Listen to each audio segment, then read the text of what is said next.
Okay, so hello everyone, welcome to the fourth lecture of design of steel structure. And I think in the last class we had covered about the type of section and type of loads. And मैंने ये भी बोला था कि next class में है जो method available, क्या क्या मेथड अवेलेबल है डिजाइन ऑफ स्टील स्ट्रक्चर में, उसके बारे में डिस्कस करेंगे. बट आगे प्रोसीड करने से पहले हम सबसे पहले आज देखेंगे कि steel structure as a structural material यदि स्टील को हम यूज कर रहे हैं तो उसका क्या एडवांटेजेस हमको मिलेगा और क्या कुछ डिसएडवांटेजेस भी हैं. इन सब के बारे में हम लोग आज है जो डिस्कस करेंगे डिटेल में, है ना. तो सबसे पहले देखेंगे advantages and disadvantages of steel as a structural material. As a structural material यदि आप स्टील को as a structural material prefer कर रहे हैं तो उसमें कुछ न कुछ मेरिट जरूर होगा, है ना. यही कारण है कि हम स्टील स्ट्रक्चर को यूज कर रहे हैं, है ना. मतलब स्टील को as a structural material use कर रहे हैं. तो सबसे पहले देखेंगे एडवांटेजेस के बारे में.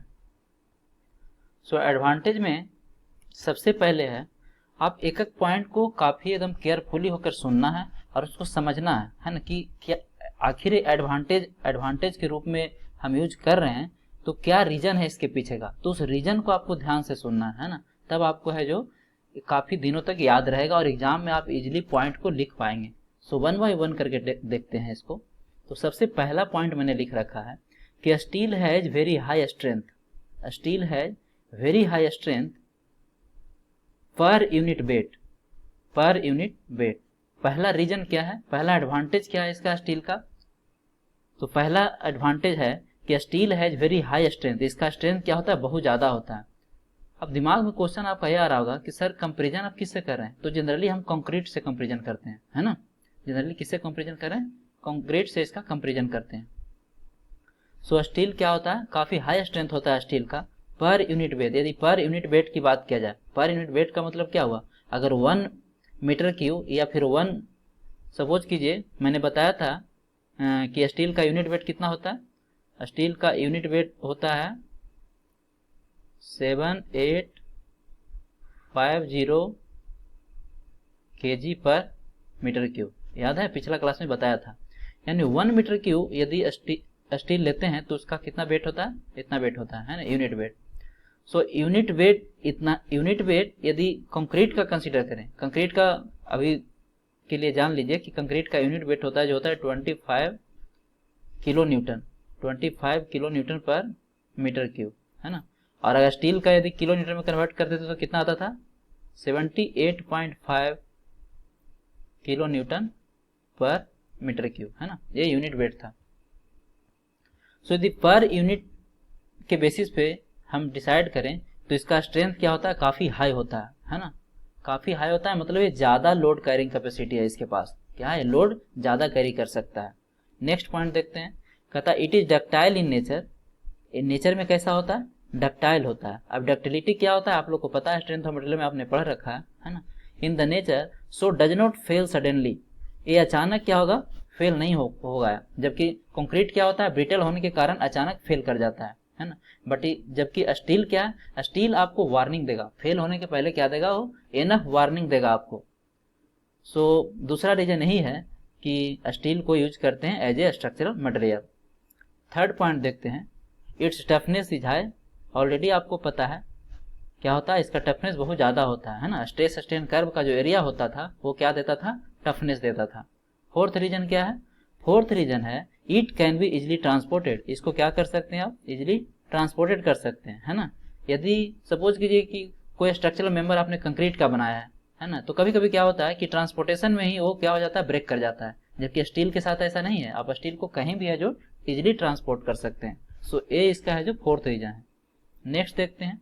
इट हैज लॉन्ग लाइफ, है ना. इट हैज लॉन्ग लाइफ मतलब लॉन्ग लाइफ कहने का मतलब क्या है, किसका बात कर रहा है, ड्यूरेबिलिटी की बात कर रहा है. किसकी बात कर रहा है, ड्यूरेबिलिटी की बात कर रहा है. ये किसकी बात कर रहा है, ड्यूरेबिलिटी की बात कर रहा है ना. मतलब ये काफी दिनों तक है जो इसका डीके नहीं होता है. नेक्स्ट लाइन देखते हैं. नेक्स्ट क्या है, it can be erected as fast as possible. This line is very very important, है ना. This line is very very important. कैसे, अब मैं समझाता हूँ इसको डिटेल में. कहता है it can be erected.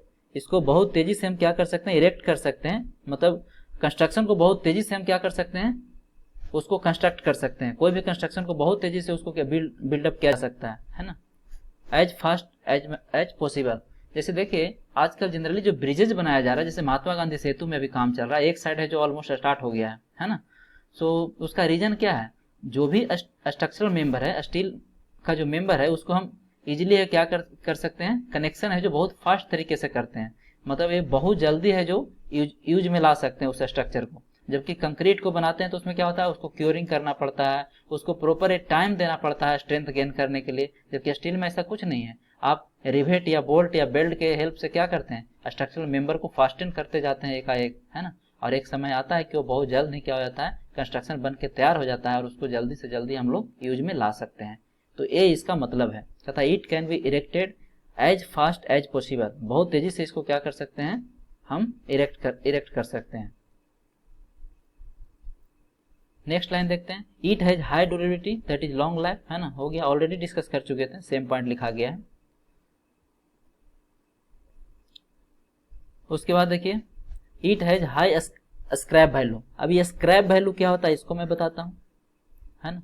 Suppose कीजिए कि कोई आपने कंस्ट्रक्शन किया, है ना, कोई ब्रिज बनाया, मान लिया कि ब्रिज आपने बनाया, तो ब्रिज का जो लाइफ है सपोज कीजिए कितना है, इस ब्रिज का जो लाइफ है वो आपका 100 ईयर है। लाइफ कितना है, 100 ईयर है, ठीक है। अब यदि 100 ईयर के बाद इसको हम क्या करेंगे, डिसमेंटल करेंगे, इसको क्या करेंगे, डिसमेंटल करेंगे, मतलब इसको डिस्ट्रॉय करेंगे, फिर से नया बनाएंगे। तो जो भी स्क्रैप वैल्यू होगा, मतलब जो यूज मटेरियल होगा, नो डाउट इसमें कुछ ना कुछ डिके हो गया होगा, 100 साल में कुछ ना कुछ तो डिके हुआ होगा ना। लेकिन अब क्या करेंगे कि जो भी हमारा डिके मटेरियल है उसको क्या करेंगे, वापिस हम बेचेंगे मार्केट में। मार्केट में यदि वापिस सेल किया जाए तो भी क्या होगा, इसका कुछ न कुछ है जो वैल्यू मिलेगा, है ना। So it has high scrap value, मतलब ये केजी के हिसाब से या टन के हिसाब से बिकता है।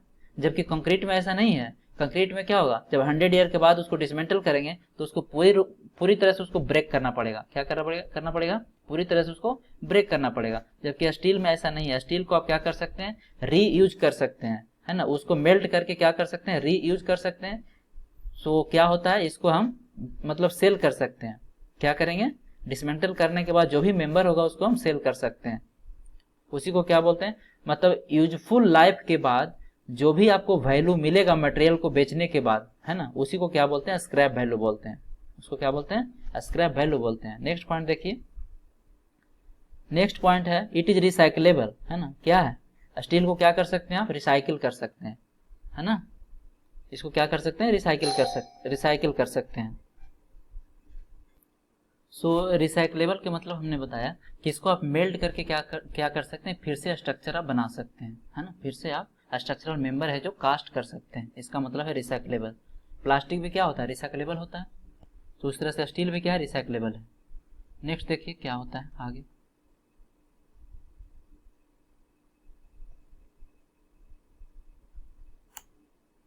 अब देखते हैं डिसएडवांटेजेस, है ना। So in spite of various advantages there are some disadvantages, है ना। बहुत सारा इसका एडवांटेज है, लेकिन ऐसा नहीं है कि इसका कुछ भी डिसएडवांटेज नहीं है, है ना। कुछ ना कुछ इसका डिसएडवांटेज भी है, कुछ इसका हानि भी है ना, कुछ इसका ड्रॉबैक भी है। उसी को हमको देखना है, क्या क्या ड्रॉबैक है, वन बाय वन करके देखते हैं। इट इज कॉस्टली, क्या होता है, काफ़ी कॉस्टली होता है। कंक्रीट की तुलना में क्या होता है, काफ़ी कॉस्टली होता है। सो मतलब कॉस्ट ऑफ कंस्ट्रक्शन क्या होगा, काफ़ी हाई होगा। No doubt cost of construction क्या आने वाला है, कॉस्ट ऑफ कंस्ट्रक्शन जो आने वाला है काफ़ी हाई आने वाला है।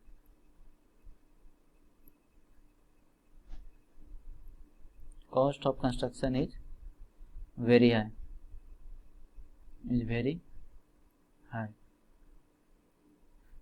नेक्स्ट पॉइंट देखते हैं, it is susceptible to corrosion, है ना। आप लोग फेमिलियर हैं इस पॉइंट से। क्या होता है, स्टील में क्या होता है, कोरोजन होता है, जंग लग जाता है ना।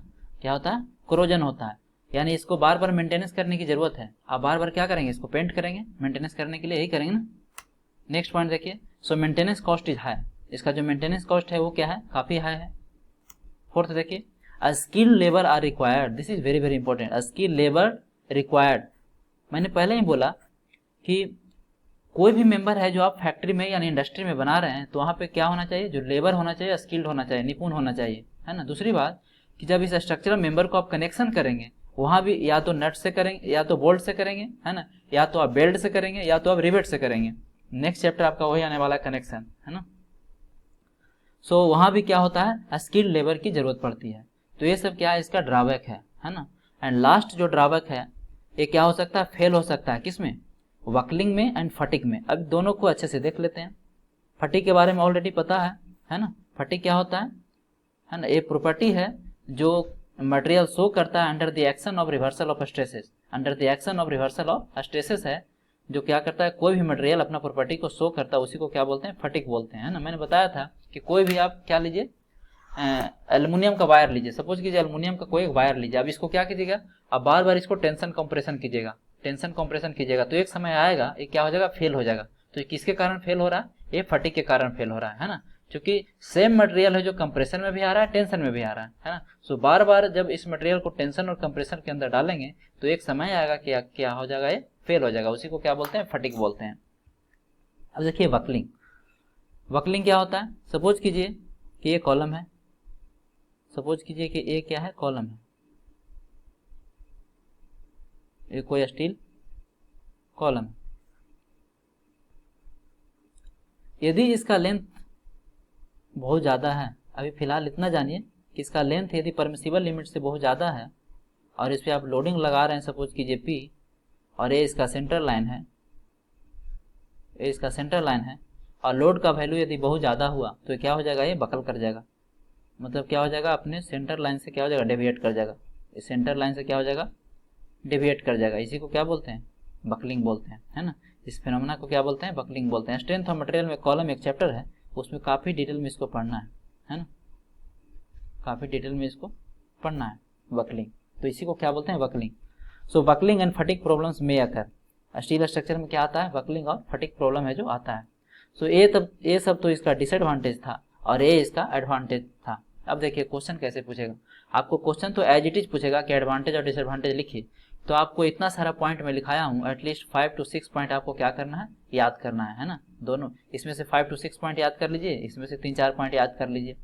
ऑलमोस्ट मतलब 6 मार्क्स का क्वेश्चन आएगा आपका, यदि सेमेस्टर का प्रिपरेशन करते हैं या फिर कंपटीशन में भी एक क्वेश्चन पूछता है ना। एक क्वेश्चन है जो कंपटीशन में भी पूछता है सब्जेक्टिव में। सो हर पॉइंट को आपको क्या करना है, एक बार रीड करना है और सोचना है कि आखिर मतलब इस पॉइंट का रीजन क्या है ना। तब आपको है जो काफ़ी दिनों तक याद रहेगा। नेक्स्ट देखते हैं। अब देखिए जो आपका मेन टॉपिक है, method of design available for designing the steel structure. कौन कौन सा मेथड है स्टील स्ट्रक्चर को डिजाइन करने के लिए। सो 1 by 1 करके इसको देखेंगे। सबसे पहला जो मेथड आता है वो है वर्किंग स्ट्रेस मेथड, है ना। अभी ये क्या होता है ना, ये सब को हम डिटेल में डिस्कस करेंगे, सिर्फ ध्यान से आपको सुनने की जरूरत है बस।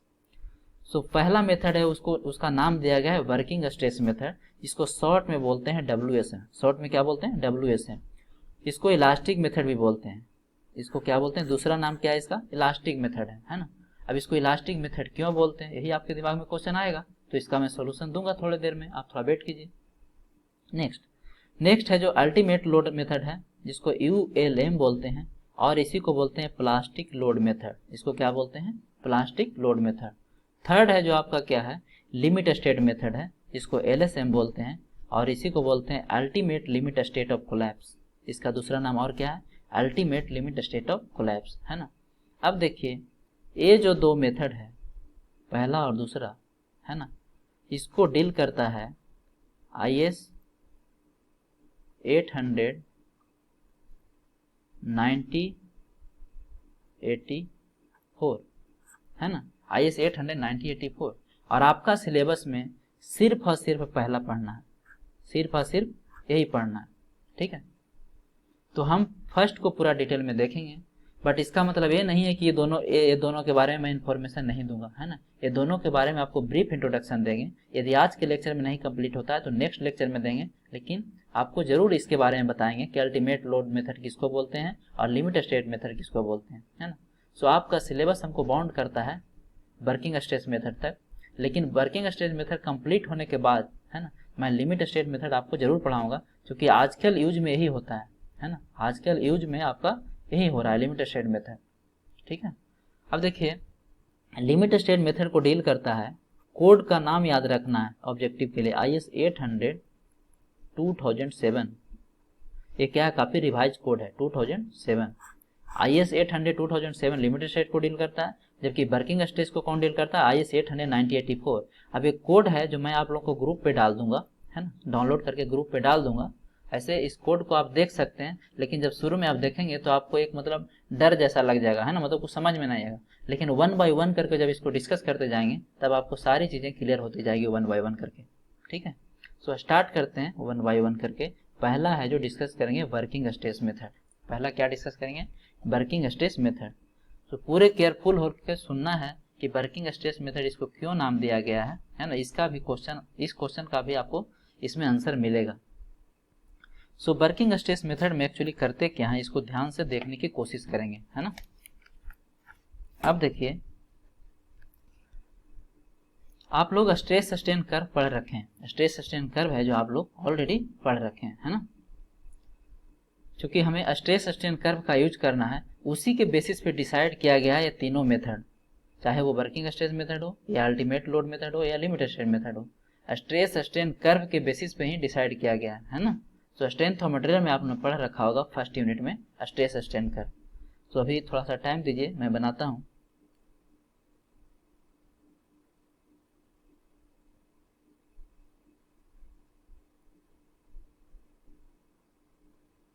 ये आपका स्ट्रेन हो गया हॉरिजॉन्टल एक्सिस पे, और इधर क्या हो गया, स्ट्रेस हो गया वर्टिकल एक्सिस पे, क्या हो गया, स्ट्रेस हो गया। अब देखिए, कलर मैं अलग यूज कर लेता हूँ यहाँ पे।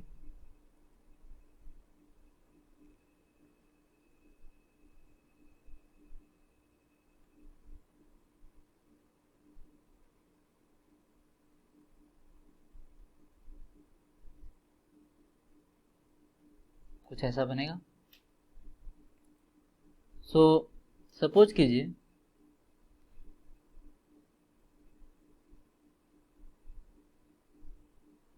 कि कोई आप स्पेसिमेन लिए हैं, है ना, कोई स्पेसिमेन आपने कंसीडर किया है, जो क्या है, under the action of uniaxial load है, under the action of uniaxial load है। पी लोड लगा रहे हैं आप, है ना, पी लोड क्या कर रहे हैं, लगा रहे हैं, इस पे पी लोड आप अप्लाई कर रहे हैं, एक्सटर्नल लोड, है ना। और आपने क्या किया है, स्ट्रेस सस्टेन कर्व को ड्रा किया है ना। सो ये क्या होगा, अगर ध्यान से देखें यहाँ पे, तो इसको क्या बोलते थे, इसको बोलते थे यील्ड लिमिट, क्या बोलते थे, यील्ड लिमिट। और इसको क्या बोलते थे, अल्टीमेट लिमिट, इसको बोलते थे अल्टीमेट लिमिट, और इसको बोलते थे यील्ड लिमिट, है ना, एफ वाई, क्या बोलते थे इसको, एफ वाई। चलिए इसको मैं बोल देता हूँ एफ वाई, इसको मैं थोड़ा अच्छे से ड्रा कर देता हूँ बैठ कर।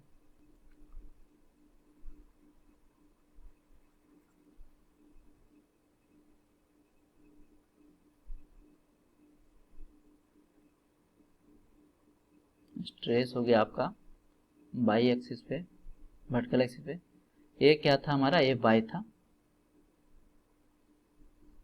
यील्ड लिमिट था, और ये क्या था, अल्टीमेट स्ट्रेस था, है ना, एफ यू, एफ यू, है ना। अब देखिए, वर्किंग स्ट्रेस मेथड बोलता है कि आपको किस लोड के लिए डिजाइन करना है, मतलब किस स्ट्रेस के लिए डिजाइन करना है, आपको अल्टीमेट, आपको यील्ड लिमिट के लिए डिजाइन करना है। कोई भी स्ट्रक्चर को आपको किसके लिए डिजाइन करना है, वर्किंग स्ट्रेस मेथड का कहना है कि आप किसी भी स्ट्रक्चर को किसके लिए डिजाइन कीजिए, यील्ड लिमिट के लिए डिजाइन कीजिए, है ना, यील्ड लिमिट के लिए डिजाइन कीजिए, मतलब एफ बाई के लिए डिजाइन कीजिए, है ना। अब देखिए, जब हम एफ बाई की बात करते हैं तो सपोज कीजिए कि आपका एफ बाई आया, किसी स्पेसिमेन को आपने लिया और उसका टेस्ट किया, उसका एफ बाई आया 250, कितना आया, 250 आया, है ना, 250 आया। और अल्टीमेट स्ट्रेंथ आया सपोज कीजिए 400 न्यूटन पर mm स्क्वायर, और इसका कितना आया 250 यील्ड लिमिट न्यूटन पर mm स्क्वायर, ठीक है। अब देखिए आप क्या कीजिए, एक प्लेट कंसीडर कीजिए, एक प्लेट कंसीडर कीजिए, है, और इसमें मान लेते हैं कि टोटल ऐसा ऐसा एलिमेंट या स्पेसमेन 5 स्पेसमेन हमने कट किया। कितना स्पेसमेन कट किया? 5 स्पेसमेन हमने कट किया, 2, 3, 4 एंड 5। 5 स्पेसमेन हमने कट किया। 5 स्पेसमेन को कट किया, इसको 1 नाम देते हैं, इसको 2 बोल देते हैं, इसको 3 बोल देते हैं, इसको 4 बोलते हैं, इसको 5 बोलते हैं, है ना। ये क्या था? एक प्लेट था। इस तरह से क्या था? एक प्लेट था, है ना। इसको क्या किए? 5 स्पेसमेन इससे हमने कट कर लिया और पांचों का टेस्ट किए, पांचों को टेस्ट किए, है ना। तो अब क्वेश्चन ये उठता है, किसी भले आदमी ने वर्किंग स्टेज से पूछा कि आप ये बताइए कि क्या ये पांचों स्पेसमेन का यील्ड लिमिट सेम होगा, है ना। उसने क्वेश्चन किया, आपके भी दिमाग में आएगा कि यदि सेम प्लेट से हम 5 एलिमेंट कट कर रहे हैं और सबका यदि हम टेस्ट करें यूटीएम में, कहाँ पे टेस्ट करेंगे? यूनिवर्सल टेस्टिंग मशीन में। सबका यदि हम टेस्ट करें तो क्या सबका FY मतलब यील्ड लिमिट क्या यील्ड स्ट्रेस सबका सेम आएगा, है ना। तो आपका दिमाग क्या कहता है ना। वर्किंग स्ट्रेस बोला कि नहीं, सेम तो नहीं आएगा। क्यों सेम नहीं आएगा? क्योंकि मटेरियल है जो 100% होमोजीनियस नहीं है। मटेरियल क्या है? 100% होमोजीनियस नहीं है ना।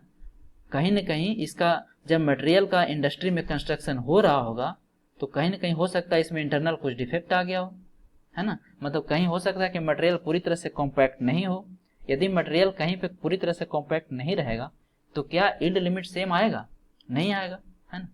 यानी कंक्लूजन ये निकल रहा है कि यदि एक प्लेट में से हम 5 एलिमेंट कट किए हैं और पांचों को यदि टेस्ट किए हैं तो सपोज कीजिए कि पहला का यील्ड लिमिट आ गया 240, है ना, और इसका लिमिट आ गया 250, किसी का आ गया सपोज कीजिए 245, है ना, किसी का आ गया सपोज कीजिए 246, कुछ भी आ गया मतलब 246, है ना। फिर से किसी का एक का आ गया, मान ले सपोज कीजिए 250 आ गया, है ना, 1 2 3 4 5, ठीक है।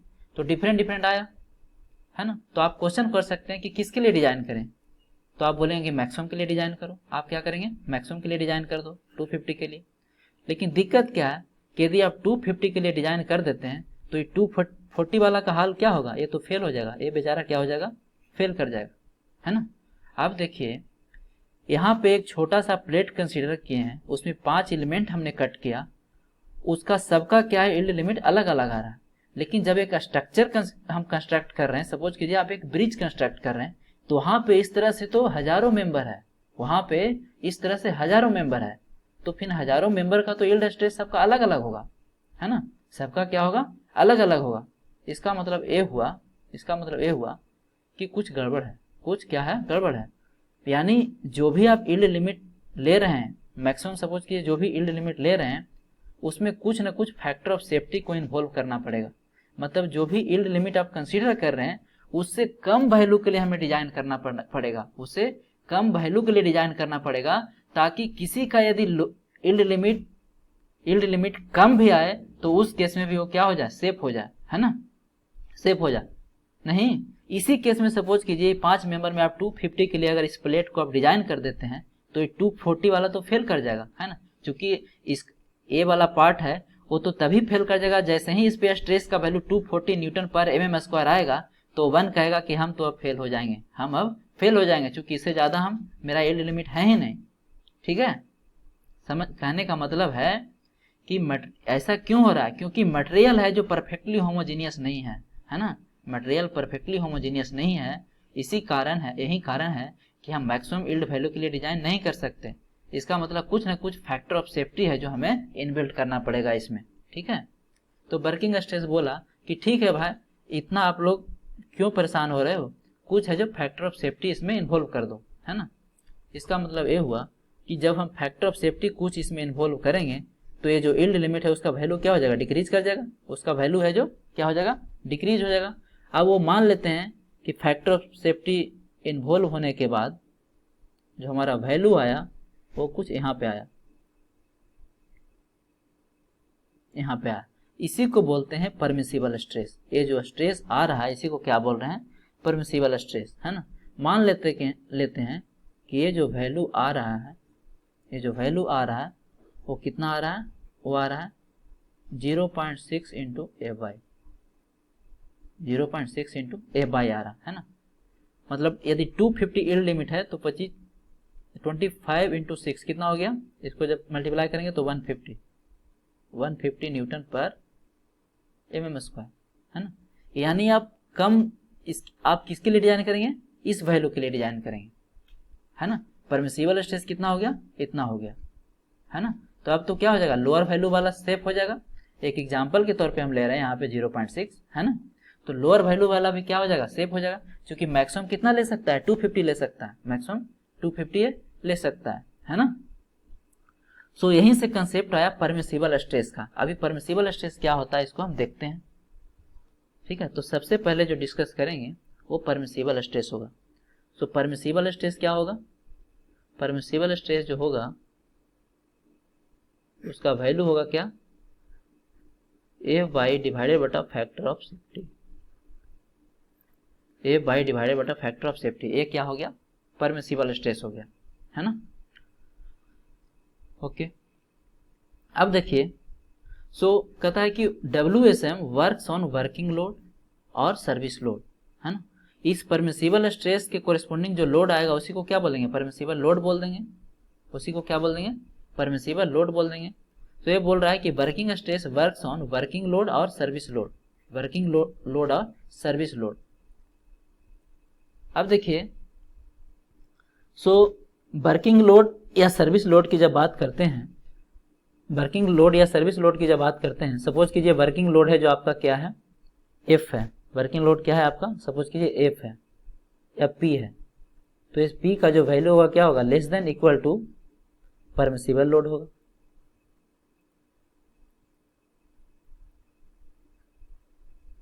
Less than equal to permissible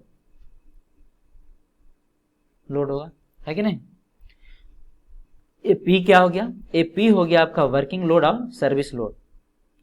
ये पी क्या है, वर्किंग लोड और सर्विस लोड। अब देखिए, यहां से एक और कंक्लूजन निकल रहा है कि जो भी आपका वर्किंग स्ट्रेस होगा वो क्या होगा, या तो परमिसिबल स्ट्रेस से छोटा होगा या तो उसके बराबर होगा। मतलब वर्किंग स्ट्रेस का मैक्सिमम वैल्यू कहां तक जा सकता है, परमिसिबल स्ट्रेस तक जा सकता है। मैक्सिमम वैल्यू कहां तक जा सकता है, परमिसिबल स्ट्रेस तक जा सकता है ना। सो ओवरऑल कंक्लूजन हमारा यही हुआ कि हम वर्किंग स्ट्रेस में कभी भी यील्ड लिमिट के लिए डिजाइन नहीं करेंगे। किसी भी स्ट्रक्चर मेंबर को वर्किंग स्ट्रेस में यील्ड लिमिट के लिए डिजाइन नहीं करेंगे। क्यों नहीं करेंगे इसका मैंने एक्सप्लेनेशन दे दिया।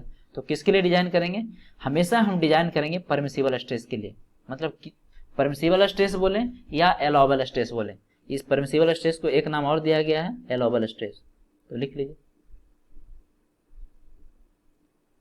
Allowable stress, both are same, दोनों क्या है, सेम ही है। कभी परमिसिबल स्ट्रेस लिखा हुआ मिलेगा, कभी एलाउबल स्ट्रेस मिलेगा। तो इसका वैल्यू क्या होता है, यील्ड स्ट्रेस डिवाइडेड बटा फैक्टर ऑफ सेफ्टी। अभी फैक्टर ऑफ सेफ्टी क्या होता है इसके बारे में अभी हम डिस्कस करेंगे। सो ओवरऑल कंक्लूजन आपको याद रखना है कि वर्किंग स्ट्रेस में क्या होता है कि कोई भी स्ट्रक्चर मेंबर यदि हम वर्किंग स्ट्रेस मेथड से डिजाइन करते हैं तो वो परमिसिबल स्ट्रेस के लिए डिजाइन किया जाता है, ना कि यील्ड स्ट्रेस के लिए डिजाइन किया जाता है ना। अब यील्ड स्ट्रेस के लिए क्यों नहीं डिजाइन किया जाता है उसका रीजन मैं दे दिया, क्योंकि जो मटेरियल है वो होमोजेनियस नहीं है, परफेक्टली होमोजेनियस नहीं है ना। ओके, चलिए आगे देखते हैं। अब देखिए फैक्टर ऑफ सेफ्टी क्या होता है। फैक्टर ऑफ सेफ्टी क्या होता है, फैक्टर ऑफ सेफ्टी होता है यील्ड स्ट्रेस डिवाइडेड बटा permissible stress, yield stress divided बटा परमिसिबल स्ट्रेस, है ना।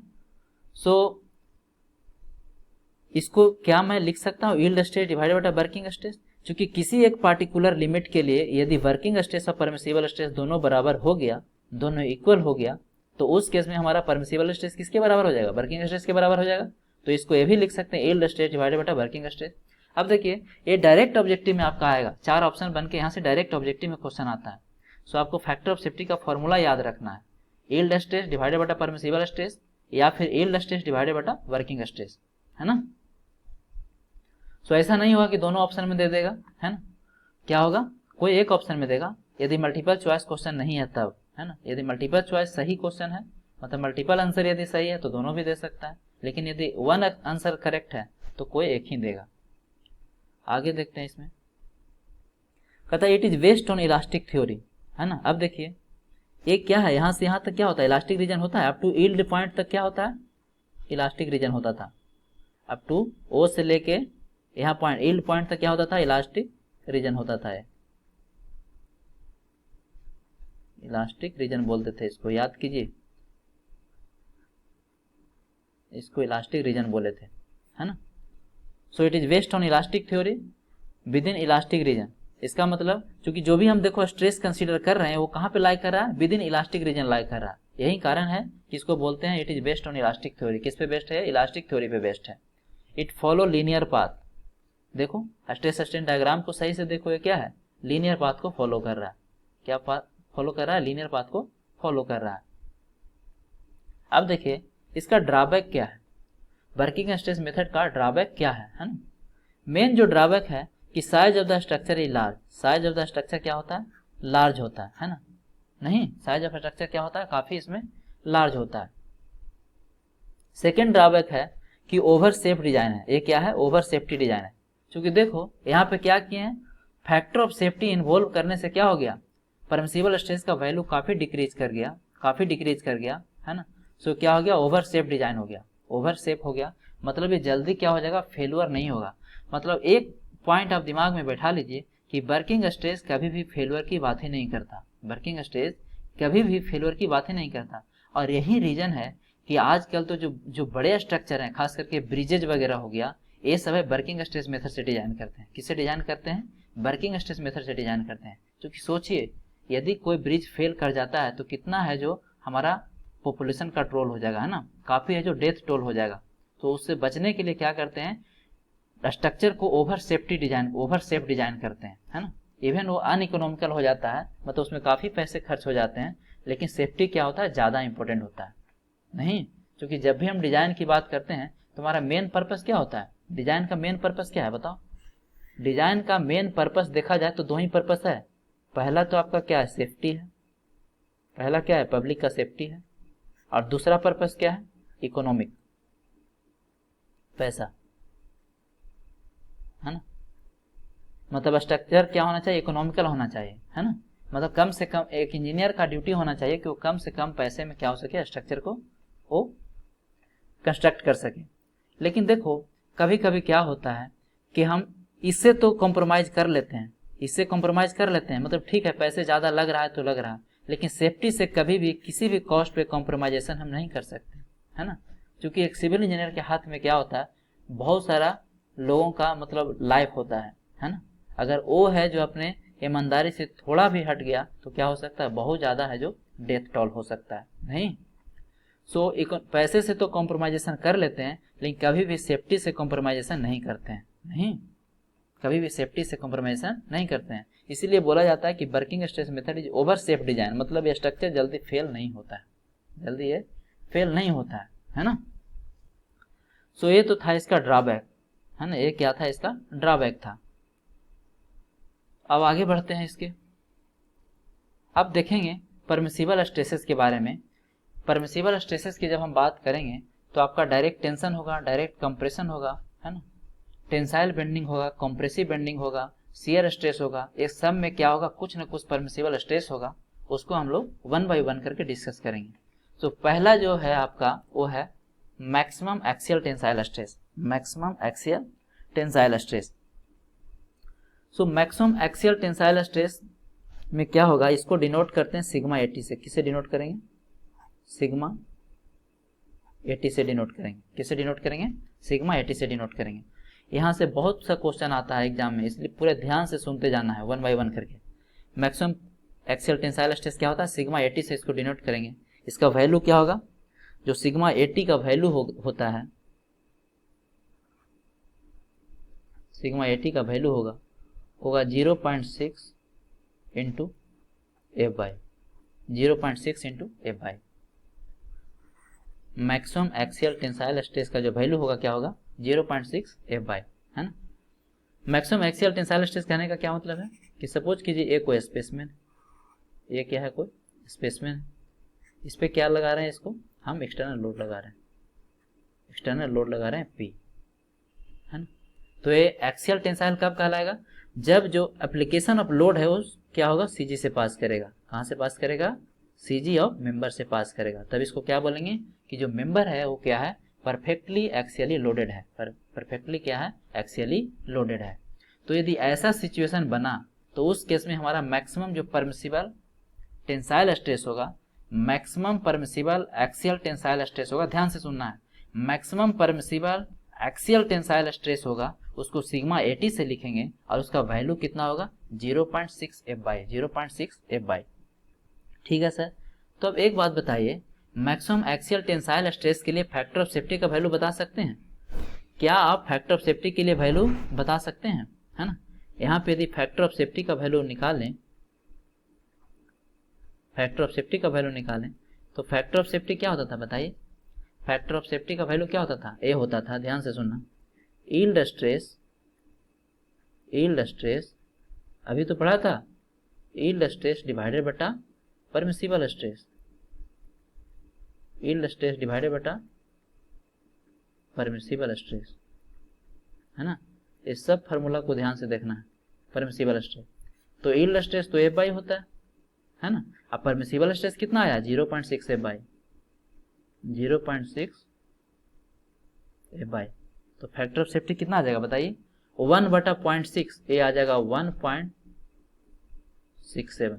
तो डायरेक्टली एग्जाम में पूछता है ना, कि बताइए what is the value of factor of safety for maximum axial tensile stress. तो आपको याद होना चाहिए कितना, आपको याद होना चाहिए 1.67। डायरेक्ट क्वेश्चन बन के आएगा, आपको टेस्ट में भी क्वेश्चन देंगे, है ना।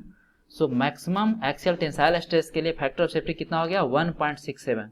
या तो आप याद कीजिए, याद करने की कोई जरूरत नहीं है, आपको सिर्फ ए वैल्यू याद रखना, 0.6 F/, क्योंकि यहीं से तो आया है, यहीं से आया ना। अब नेक्स्ट देखते हैं maximum axial compressive stress. Maximum axial compressive stress का कहने का मतलब क्या हुआ, कुछ ऐसा होगा, एक कोई यदि मेंबर है तो आप इसको क्या कर रहे होंगे, एक्सियली कंप्रेस करने की कोशिश कर रहे होंगे, एक्सियली कंप्रेस करने की कोशिश कर रहे होंगे। ये कहाँ से जा रहा होगा, लाइन ऑफ एक्शन इसका centre of gravity of member से जा रहा होगा, है ना। इसको डिनोट करते हैं मैक्सिमम एक्सियल कंप्रेसिव स्ट्रेस को सिग्मा AC से, सिग्मा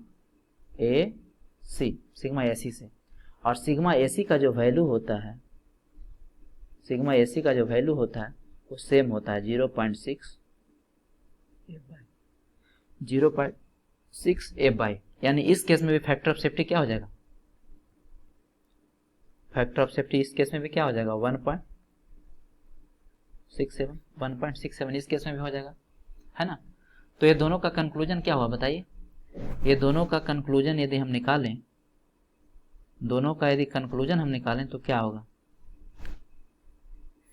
दोनों का यदि कंक्लूजन निकालें तो या सिग्मा 80 बोले या सिग्मा AC बोले, है ना। ये दोनों का वैल्यू कितना होने वाला है, 0.6 इंटू F/, है ना। कभी कभी एग्जाम में आपको फैक्टर ऑफ सेफ्टी पूछेगा, कभी कभी आपको डायरेक्ट है सिग्मा 80 या सिग्मा AC का वैल्यू पूछेगा, है ना।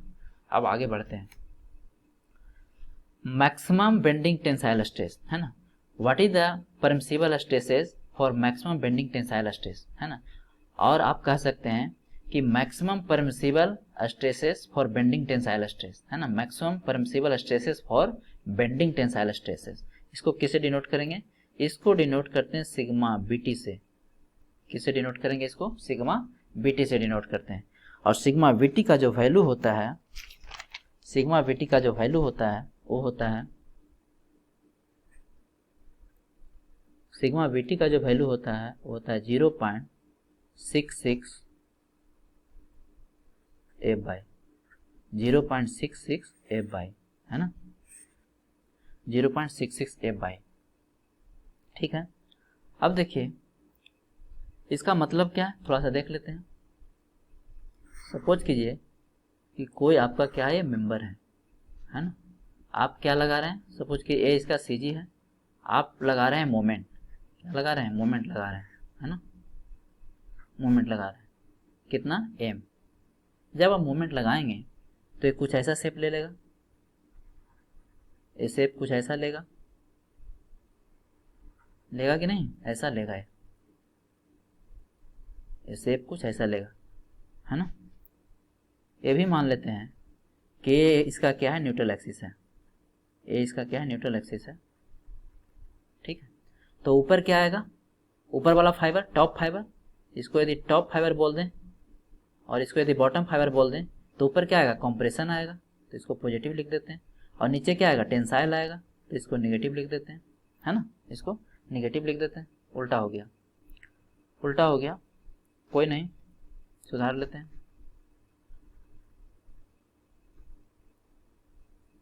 चलिए, कुछ ऐसा था, है ना। सो ऊपर कंप्रेसिव हो गया, तो कंप्रेसिव को नेगेटिव से रिप्रेजेंट करते हैं, आपको पता है स्ट्रेंथ हम में पढ़ रखे हैं। और टेंसाइल को किस से रिप्रेजेंट करते हैं, पॉजिटिव से रिप्रेजेंट करते हैं, पॉजिटिव से रिप्रेजेंट करते हैं, है ना। अब देखिए क्या होने वाला है।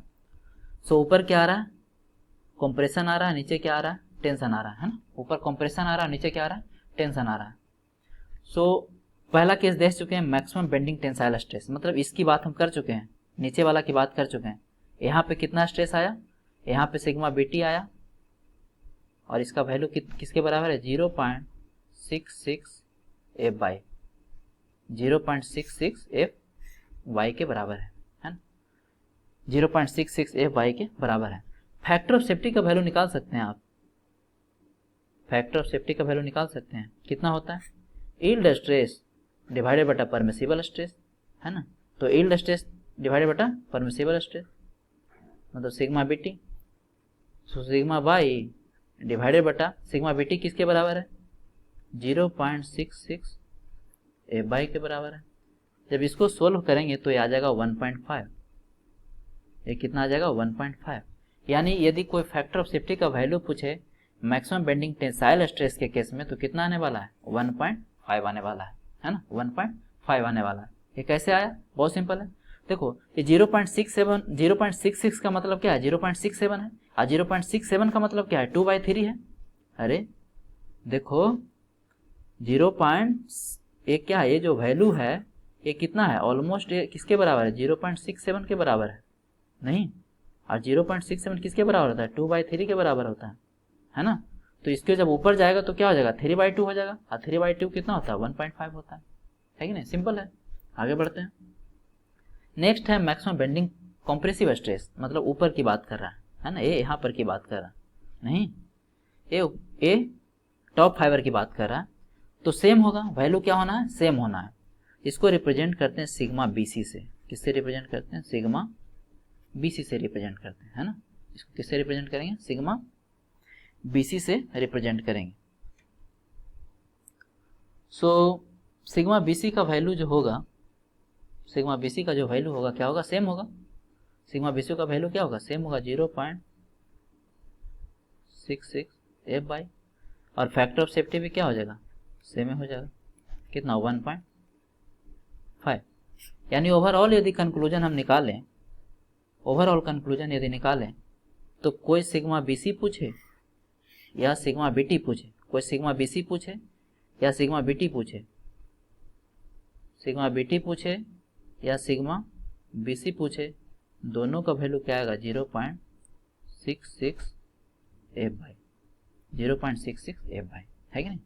आगे बढ़ते हैं। नेक्स्ट है एवरेज शियर स्ट्रेस। नेक्स्ट क्या है, average shear stress. So average shear stress का जो वैल्यू आने वाला है वो आता है, इसको लिखते हैं tau V A, average shear stress को लिखते हैं टाउ वी ए, और इसका जो वैल्यू आने वाला है 0.4 एफ बाई 0.4 एफ बाई, है ना। मतलब मैक्सिमम नहीं, एवरेज परमिसिबल शियर स्ट्रेस। इसका मतलब क्या हुआ, एवरेज परमिसिबल शियर स्ट्रेस का जो वैल्यू होगा वो कितना होगा, 0.4 F by 0.4 F by. So factor of safety का वैल्यू बता सकते हैं क्या इस केस में, इस केस में जो फैक्टर ऑफ सेफ्टी का वैल्यू आएगा वो क्या आएगा। अब बहुत सिंपल है, आप सब बना सकते हैं आप लोग, एफ बाई डिवाइडेड बटा 0.4 एफ बाई तो ये क्या आने वाला 1/0.4 है ना। 1/0.4 क्या होता है 2.5 होता है, 2.5 होता है। इसका मतलब ये हुआ कि एवरेज शियर स्ट्रेस के केस में फैक्टर ऑफ सेफ्टी का वैल्यू कितना आ गया 2.5। आपको दो ही वैल्यू याद रखना है, एक परमिसिबल स्ट्रेस का वैल्यू याद रखना है, दूसरा फैक्टर ऑफ सेफ्टी का वैल्यू याद रखना है। सिर्फ परमिसिबल स्ट्रेस का भी वैल्यू यदि याद रख लेते हैं तो फैक्टर ऑफ सेफ्टी आप अपने आप निकाल लेंगे, है ना। चलिए नेक्स्ट है मैक्सिमम शियर स्ट्रेस, है ना, मैक्सिमम परमिसिबल शियर स्ट्रेस, है ना। इसको डिनोट करेंगे tau v max, tau v max, tau v max. इसका वैल्यू कितना आने वाला है, इसका जो वैल्यू आने वाला है वो है इसका जो वैल्यू आने वाला है 0.45 एफ 0.45 एफ। तो ध्यान रखना है कि जब एग्जाम में पूछता है तो एवरेज शियर स्ट्रेस पूछ रहा है या मैक्सिमम शियर स्ट्रेस पूछ रहा है। यदि कुछ नहीं बोले तब आपको लेकर चलना है एवरेज शियर स्ट्रेस, यदि कुछ नहीं बोले तो आपको क्या लेकर चलना है एवरेज शियर स्ट्रेस लेकर चलना है ना। सो मैक्सिमम शियर स्ट्रेस का वैल्यू कितना हो गया 0.45 F. So factor of safety कितना हो जाएगा, फैक्टर ऑफ सेफ्टी इस केस में निकालेंगे तो आएगा 2.22 है ना, 2.22। नेक्स्ट है बेरिंग स्ट्रेस। नेक्स्ट क्या है बेरिंग स्ट्रेस है ना। बेरिंग स्ट्रेस का जो वैल्यू डिनोट करते हैं, कलर चेंज कर देता हूं, बेरिंग स्ट्रेस को डिनोट करते हैं सिग्मा बी से। किससे डिनोट करते हैं सिग्मा बी से। अब देखिए बेरिंग स्ट्रेस के बारे में स्ट्रेंथ ऑफ मटेरियल में काफी डिटेल में मैं बता रखा हूँ फर्स्ट यूनिट में, है ना। सो बेरिंग स्ट्रेस क्या होता है, इसका मेन रीजन क्या है, इसका मेन रीजन है कंप्रेसिव फोर्सेस। मेन रीजन क्या है इसका कंप्रेसिव फोर्सेस, है ना। मैंने कुछ ऐसा एग्जांपल देके बताया था, चलिए मैं याद दिलाता हूँ आप लोग कि सपोज कीजिए कोई ब्लॉक 1 है, इस पे दूसरा ब्लॉक क्या है 2 है, ये दूसरा ब्लॉक क्या है 2 है। अब इस पे अब लोड लगा रहे हैं क्या P, है ना, इस पे लोड क्या लगा रहे हैं P लगा रहे हैं। तो ये जो दोनों का कॉन्टेक्ट एरिया है यहाँ पे क्या है, ये इतना पार्ट क्या आ रहा है कॉन्टेक्ट में आ रहा है। तो यहाँ पर जो स्ट्रेस आएगा उसी को क्या बोलेंगे बेरिंग स्ट्रेस बोलेंगे, बेरिंग स्ट्रेस बोलेंगे। इसका वैल्यू क्या हो जाएगा लोड अपॉन में कॉन्टेक्ट एरिया। कॉन्टेक्ट एरिया क्या होगा ध्यान से देखिए ए वाला, है ना, ऐसा नहीं कि टोटल लेना, सिर्फ इतना एरिया जितना मैं मार्क कर रहा हूँ, है ना, ठीक है, मतलब ये ग्रीन एरिया है ना। ये क्या होगा ए एरिया को मान लेते हैं कि ए है, इस एरिया को क्या मान लेते हैं ए है, तो इसको मैं क्या लिखूंगा P अपॉन ए, ये क्या हो जाएगा बेरिंग स्ट्रेस। तो ध्यान से यदि देखा जाए तो बेरिंग स्ट्रेस का रीजन क्या है कंप्रेसिव स्ट्रेस रीजन है ना। बेरिंग स्ट्रेस का मेन रीजन क्या है कंप्रेसिव स्ट्रेस है। ये अपने आप में खुद में एक ऑब्जेक्टिव क्वेश्चन है। अब देखिए तो सिग्मा बी का जो वैल्यू होता है वो क्या होता है, वो होता है 0.75 FY, 0.75 FY, है ना, 0.75 FY। अब इसमें फैक्टर ऑफ सेफ्टी का वैल्यू आप निकाल सकते हैं, फैक्टर ऑफ सेफ्टी का वैल्यू आप निकाल सकते हैं, कितना हो जाएगा, यह हो जाएगा FY डिवाइडेड बटा 0.75 FY। अब मैं क्या कर रहा हूँ बार बार आप लोग को समझ में आ गया होगा, है ना। FY कट जाएगा, यह आ जाएगा 1.33, नहीं चूंकि 0.75 क्या है 3/4 है, और जब ऊपर जाएगा क्या होगा 4/3 होगा, तो 4/3 क्या होता है 1.33 होता है ना। चलिए अब देखिए सो बेरिंग स्ट्रेस क्या है कंप्रेसिव स्ट्रेस के कारण जनरेट होता है, ये बात आपको ध्यान में रखना है ना। दूसरी बात कि बेरिंग स्ट्रेस इंटरनल स्ट्रेसेस नहीं है, ये क्या है इंटरनल स्ट्रेसेस नहीं है ना, ये क्या हो रहा है एक्सटर्नल लोड के कारण ही हो रहा है। इसलिए ऐसा नहीं है कि कोई इंटरनल स्ट्रेस है, ये क्या हो रहा है एक्सटर्नल लोड के कारण ही हो रहा है। और एक क्या है कॉन्टेक्ट प्रेशर है, एक टाइप का क्या है एक कॉन्टेक्ट प्रेशर है। चलो मैं लिख ही देता हूं, मैं वहां भी बताया था कॉन्टेक्ट प्रेशर है, इसीलिए स्ट्रेंथ ऑफ मटेरियल बहुत क्या है वैल्यूएबल सब्जेक्ट माना जाता है। कॉन्टेक्ट प्रेशर है एक टाइप का, है ना। नेक्स्ट सो मैं इसके बारे में लिख रखा हूं, it is not internal stresses, internal stresses नहीं होता। It is develop at the contact surface under the action of compressive forces, under the action of compressive forces, है ना। क्योंकि बहुत बार एग्जाम में पूछ रखा है कि what is the region of bearing stresses, है ना। ऑप्शन में रहेगा compressive stress, tensile stress, shear stress, इस तरह से ऑप्शन बनाता है, तो आंसर क्या होगा कंप्रेसिव स्ट्रेस। नेक्स्ट स्ट्रेसेस इन बेस स्लैब, है ना। बेस स्लैब मैंने इंट्रोडक्शन क्लास में बताया था, बेस स्लैब है जो आपको इंट्रोडक्शन क्लास में बताया था, कुछ ऐसा बताया था, मैं याद दिला देता हूँ। इंट्रोडक्शन वीडियो देखा होगा कि नहीं देखा होगा मुझे नहीं पता, है ना, ठीक है, वो यूट्यूब पे नहीं है, वो आपका VCS पे है। सो सपोज कीजिए कंक्रीट का बना हुआ है, किसका बना हुआ है, कंक्रीट का, ये क्या है, स्लैब है, ये क्या है, कंक्रीट का स्लैब है। इस पे है जो आपने क्या किया है, इस पे है जो आप एक कॉलम है जो कंस्ट्रक्ट, एक मिनट पहले ही बकल कर गया है ना। इस पे क्या कर रहे हैं आप, एक कॉलम है जो कंस्ट्रक्ट कर रहे हैं।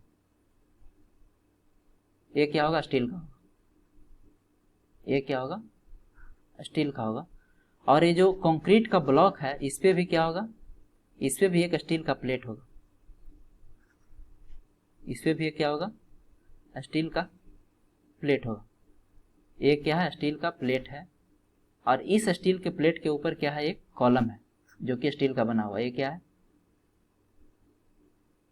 डिटेल में पढ़ेंगे इसको, लास्ट चैप्टर आपका यही है, कॉलम बेसिस, काफी डिटेल में पढ़ेंगे, बहुत मजा आएगा उसमें, है ना। सो कॉलम, इस पे क्या है, देखो फाइनली स्टील प्लेट किस पे है, एक कंक्रीट पे सस्टेन कर रहा है, और आपका जो कॉलम है किस पे सस्टेन कर रहा है, आपका स्टील प्लेट पे सस्टेन कर रहा है। ये क्या है, स्टील प्लेट पे सस्टेन कर रहा है ना, और स्टील प्लेट किस पे सस्टेन कर रहा है, कंक्रीट पे सस्टेन कर रहा है। तो इस केस में बोलता है स्ट्रेसेस इन बेस स्लैब, स्ट्रेसेस इन बेस स्लैब। ये जो ये देख रहे हैं, इसी को बोलते हैं बेस स्लैब। क्या बोलते हैं इसको, चलो कलर में चेंज कर देता हूं, इसी को बोलते हैं स्टील प्लेट या बेस स्लैब,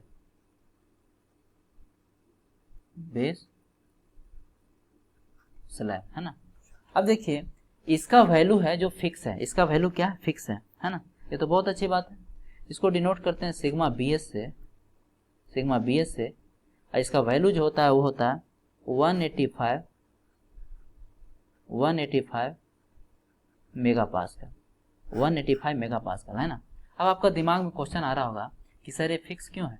तो काफ़ी एक्सपेरिमेंट करने के बाद है जो ये वैल्यू है जो फाइंड किया गया है, काफ़ी एक्सपेरिमेंट करने के बाद है जो ये वैल्यू फाइंड किया गया है स्ट्रेसेस इन बेस स्लैब।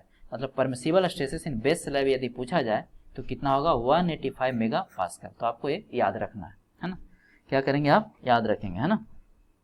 अब देखिए, अब देखिए आपको दिमाग में एक क्वेश्चन और आना चाहिए कि सर ये सब जो वैल्यू आप लिख रहे हैं किस बेसिस पे लिख रहे हैं, 0.4 F/, 0.75 F/, है ना। और पीछे है जो देखें सिग्मा AT, सिग्मा BT, है ना, सिग्मा AC।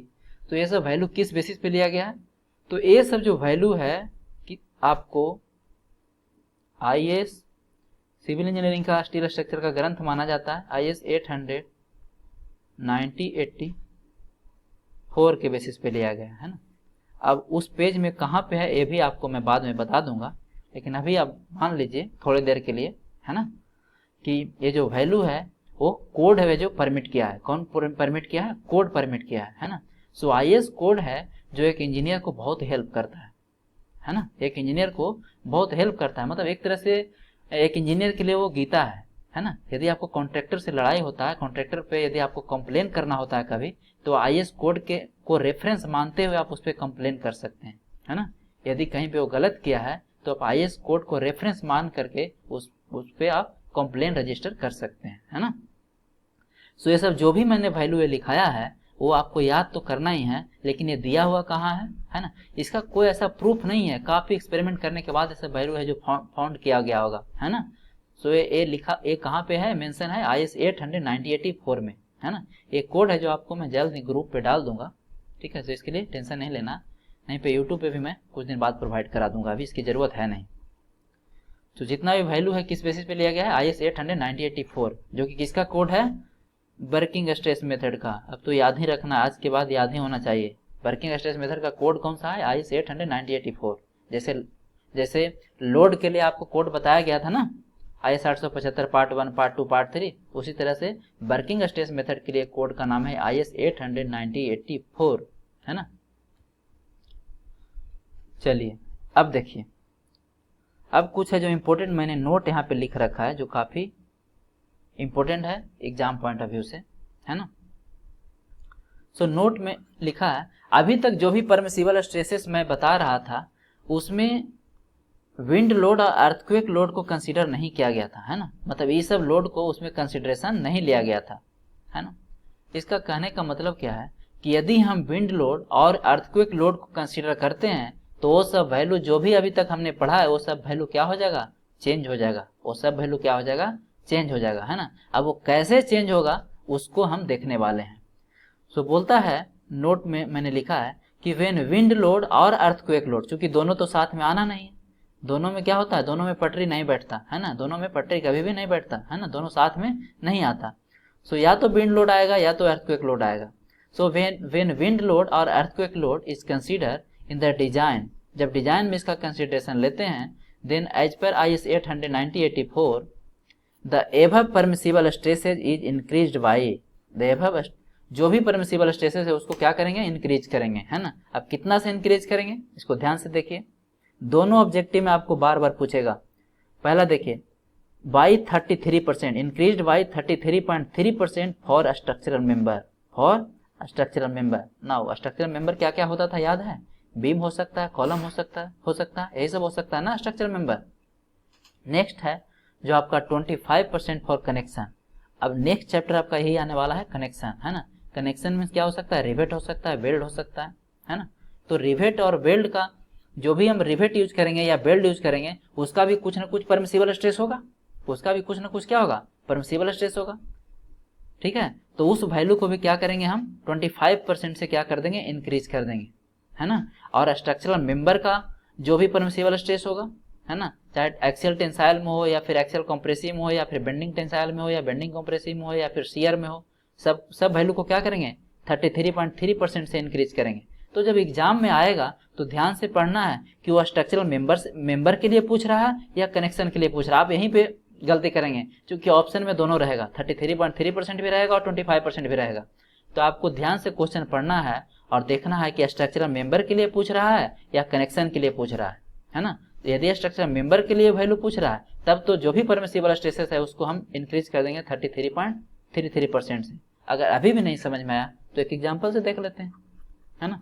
सपोज कीजिए कि आपको कोई स्ट्रक्चर को आपको डिजाइन करना, कोई ब्रिज को डिजाइन करना है या फिर कोई टावर को डिजाइन करना है, वहां पे आपने विंड लोड का कंसिडरेशन लिया है, विंड लोड को आपने कंसीडर किया है ना। तो उस केस में सपोज कीजिए कि जो सिग्मा 80 है ना, वो कितना आया था 0.6 F आया था, है ना। लेकिन यदि आप कंसिडरेशन लेंगे, आफ्टर कंसिडरेशन, आफ्टर, ध्यान से देखना, विंड लोड कंसिडरेशन, चलो यहां लिखता हूं, आफ्टर विंड लोड कंसिडरेशन जो नया वैल्यू सिग्मा 80 का होगा, जो नया वैल्यू सिग्मा 80 का होगा वो क्या होगा, 33% से बोल रहा है इंक्रीज कर दीजिए। इसका मतलब कितना बताइए, 1.333 इंटू 0.6 FY। अब तो क्लियर हो गया होगा, अब क्या हो गया होगा, क्लियर हो गया होगा। मतलब हम जो स्ट्रक्चर के लिए स्ट्रक्चर को डिजाइन करेंगे, है ना, अर्थक्वेक या विंड लोड को कंसीडर करने के बाद वो इस वैल्यू के लिए डिजाइन करेंगे, है ना, इस वैल्यू के लिए डिजाइन करेंगे, ना कि 0.65 FY के लिए करेंगे, ठीक है। ये इसका एग्जैक्ट मीनिंग है, ये इसका क्या है, एग्जैक्ट मीनिंग है। So whenever the wind load और अर्थक्वेक लोड इज कंसीडर, है ना, consider, then the above permissible stresses should be increased by 33.3% for the structural member and it is increased by 25% for connection, है ना। ये आपका next chapter आने वाला है, रिवेट और वेल्ड। सो अभी तक मैं आशा करता हूं कि आप लोग को क्लियर हो गया होगा, है ना, क्लियर हो गया होगा। सो अब देखिए एक, अब इसमें ऑलमोस्ट ये जो यूनिट है आपके सिलेबस के अनुसार 110% कंप्लीट हो गया है। जो इंट्रोडक्शन यूनिट है आपका फर्स्ट यूनिट है वो 110% कंप्लीट हो गया है। क्योंकि ये दोनों आपका सिलेबस में है नहीं, लेकिन फिर भी आपको पता होना चाहिए कि तीनों में बेसिक डिफरेंस क्या है ना।